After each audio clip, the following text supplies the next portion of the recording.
The study of international politics is oftentimes presented or taught or told to folks through a couple different theories of how the system works. We've talked a little bit about theories broadly, but today I'd like to talk a little bit about this theory of realism, which is one of the more prominent of the theories of international politics. But before I jump into kind of what sort of realism argues and how it thinks about the international system, I'm going to quickly flag some of the points I've made before about theories, which is that when we're thinking about theories, we're not thinking about things that are true. We're thinking about things that are useful. A theory is a useful story that helps us to make sense of the world, and ideally, a good theory will be able to help us make sense of a great deal of things with just a few sort of moving parts or components that we have to pay attention to. Theories help to direct our attention to what's important and says, focus on these things. And if you focus on these things, you'll have, the right understanding or the right instincts about how to think about these problems. So I want to quickly flag that when we talk about realism, we're not talking about a real argument about the state of the world. We're saying if we just sort of make these assumptions about this is how the world works and these are the motives that states or people have, this will not lead us astray. The second thing that I want to flag is that although realism is named in a way that would suggest that it's realistic or that it's really describing the world, that's not actually what realism is doing. Realism is a theory. It's simplifying the world down and not describing it accurately, but it actually comes from a phase of sort of the philosophy of science that was very much I don't even say if it was in vogue. It was a phase, a momentary quirk in the philosophy of science after World War II that said that our theories truly describe the world, and when our theories change, the world itself changes. Which after a moment of reflection, we realized that just because Einstein articulated a new theory of how gravity worked didn't mean that gravity suddenly started working differently. That doesn't make any sense. But the idea of realism, or that label of realism, got mapped onto our theory of international politics, and it has stuck. So we'll work with it. When we're thinking about the tenets of realism, sort of the core set of ideas that pretty much all people who would say I ascribe to realism would probably say they ascribe to, I begin with just an observation that the world is dangerous and brutal, and from the realist perspective, at any moment, marauding bands of vandals could come rolling across the prairie and burn and destroy everything in their path. And that's the world that we live in. And you might say, well, that's not the world I live in. I've never experienced, a vandal invasion. And realists would say, well, you are incredibly fortunate. That risk of marauding forces coming across the horizon and destroying everything has been the experience for a good chunk of humanity. It remains the experience of folks in Ukraine today. It remains the experience of folks Democratic Republic of Congo, the Lord's Resistance Army can periodically sort of surge back into life and destroy and burn everything in its path. That was the experience of Poland in 1939. Even if that's not sort of our everyday experience, the fact that that is a possibility in the international system, that is a reality for some, is in the background constantly and is a big part of how realists think about the international system. So a follow-up to that is that states are really important because states have armies and states control territory, and states are the forces that help keep those marauding bands of vandals at bay. The states provide security and control over that territory, and because realists are sort of constantly thinking about that world that's dangerous and brutal, they're very focused on the ability of states to provide security and control their territory. Realists tend to argue that states are rational actors, although maybe this is a soft rationalism. There's studies of social science research that sort of takes a rational choice or game theory perspective.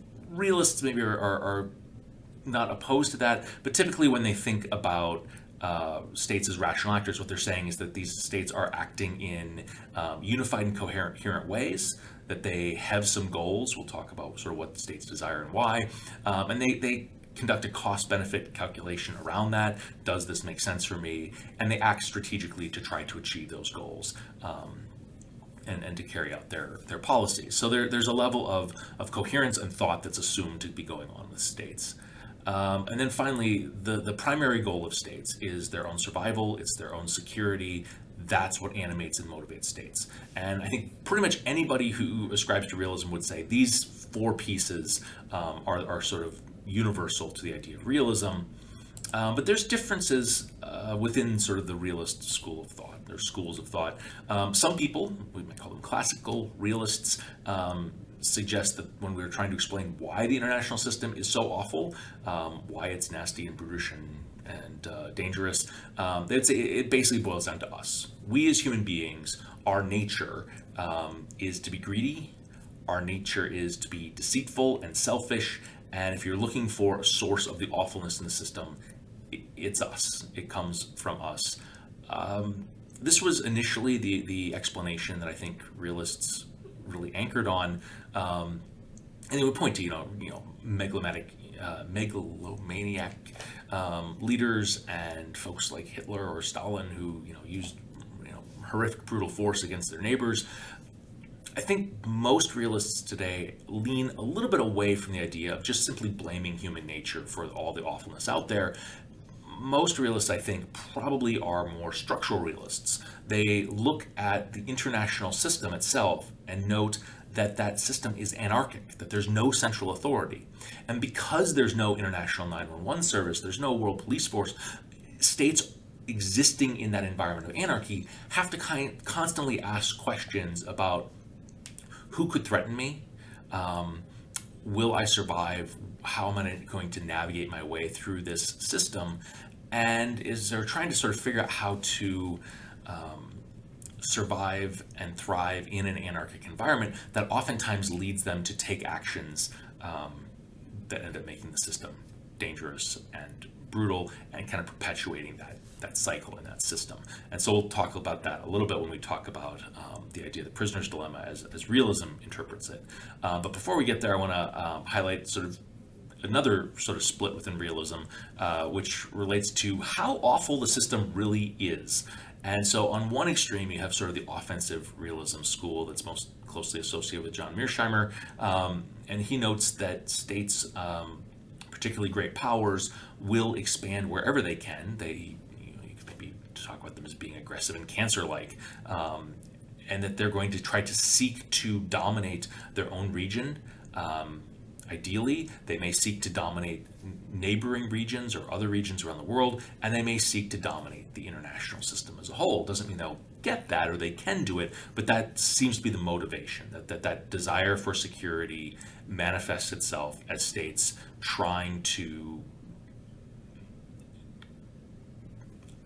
dominate, win out, have a position of power over everybody else within the international system. And if that's the way that you think about the international system, if you believe that that's what states are seeking, cooperation gets really difficult really fast, because everybody is seeking to win in this system rather than what defensive realism would argue states are primarily motivated by, which is their own security.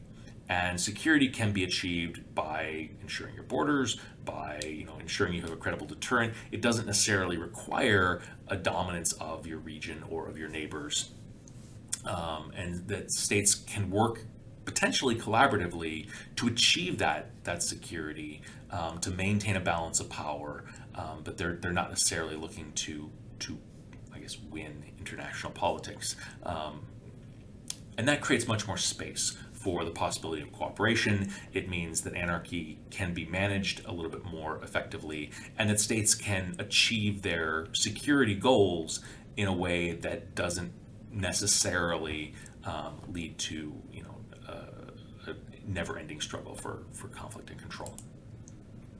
Okay, what I would say, if we're circling back to things that realists generally do agree upon, they would generally argue that the pathway to security, whether you're just seeking that security for yourself as a defensive realist might argue, or whether you're thinking about security in terms of how do I ensure dominance over everybody around me, the path to that is going to be through strength or through power. Realists focus a lot on this idea of accumulating power, and we'll talk quite a bit about that in a subsequent conversation. But the idea is that if you are able to accumulate more power, you are going to better be able to deter aggression, you're better able to advance your core security interests. But realists tend to think about power as something that can be spent. I guess the word is technically fungible, right? That if I have a dollar and I choose to use that dollar to solve this problem, that dollar is no longer available to solve that problem. If I have a bomb and I decide to drop that bomb, in this conflict, that bomb can't be dropped in that conflict over there. And so for realists, power is something that's precious. It's the only thing in the international system that can really help ensure your security and your safety. And it can be wasted. You can use it on things that are not core national security interests. And then those resources that you've spent, those resources that you've potentially wasted, won't be available for other problems. I'll give you an example of this that's very concrete.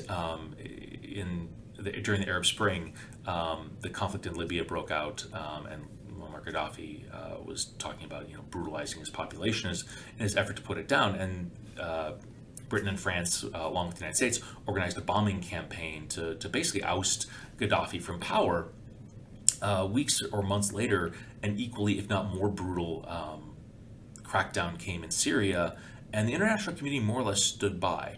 And while I could look at that and maybe say, well, maybe there's hypocrisy, or maybe they cared in one situation or they didn't, part of the story has to be told that Britain and France were literally out of bombs, that everything that they had in reserve had been dropped in Libya. There weren't munitions to be deployed, against another brutal dictator doing the same thing in Syria. And so realists would really point to that and say, these things are not unlimited. If you're spending resources here, they're not there. So this ends up being a really important part of the realist story, because realists, oftentimes because of their fixation on security, are perceived to be warmongers. But that's actually not entirely accurate, because realists are oftentimes very, as a matter of policy, prescriptions from their theory, really focused on whether or not this makes sense, this is a good idea, whether this is necessary. And while they're maybe not averse to using military force to achieve national security goals, those national security goals often should be viewed as absolutely essential rather than more tangential to a state's security. I'm going a little bit further afield, but I want to circle back to one more quirk about how realists think about power. And there's been sort of this debate about whether states think about power in terms of absolute gains or relative gains. And before I sort of introduce what these things are, I'll maybe flag that you're probably quite familiar with this concept. If you've taken courses and had grades, one of the questions you probably ask is, am I graded based on the points that I accumulate, or am I graded on a curve? And this ends up being really important, because if you're thinking about absolute gains, you're thinking about a situation where you're accumulating points. And if you get a 90 on a paper, that's great. And if you get a 95, that's better.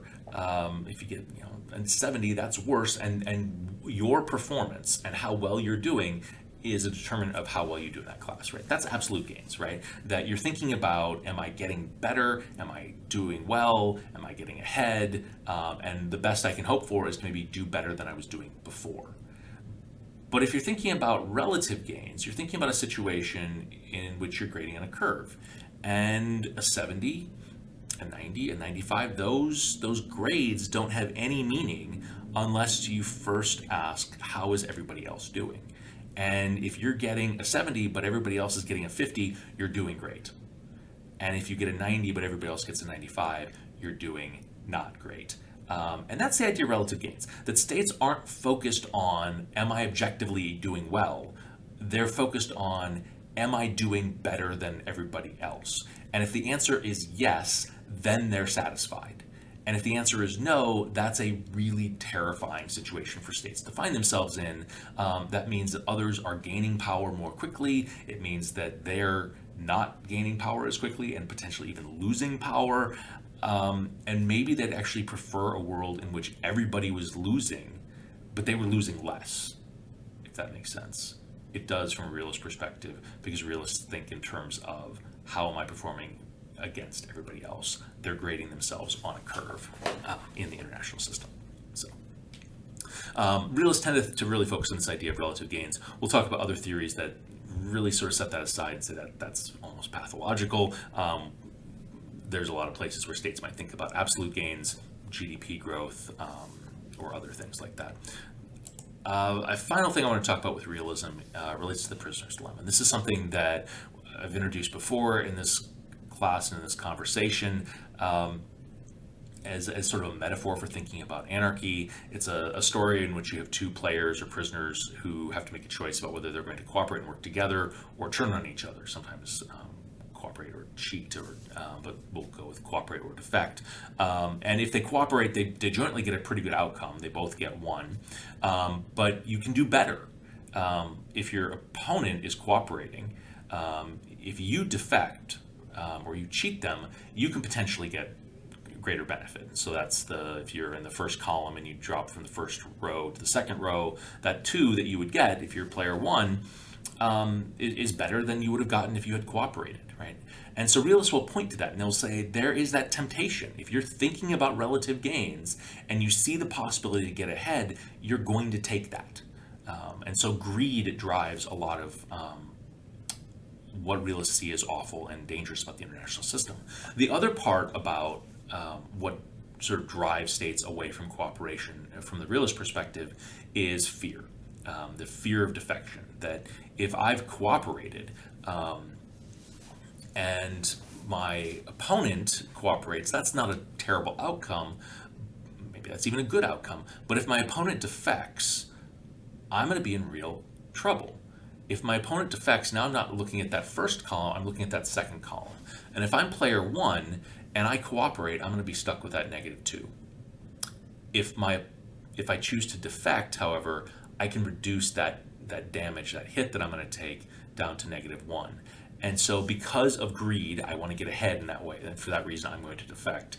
And because of fear, I don't want to be taken advantage of. I don't want to, get slammed at the worst possible outcome. I'm going to choose to defect. And for that reason, realists say cooperation in an anarchic environment oftentimes is really difficult because of greed and fear driving us away from cooperation.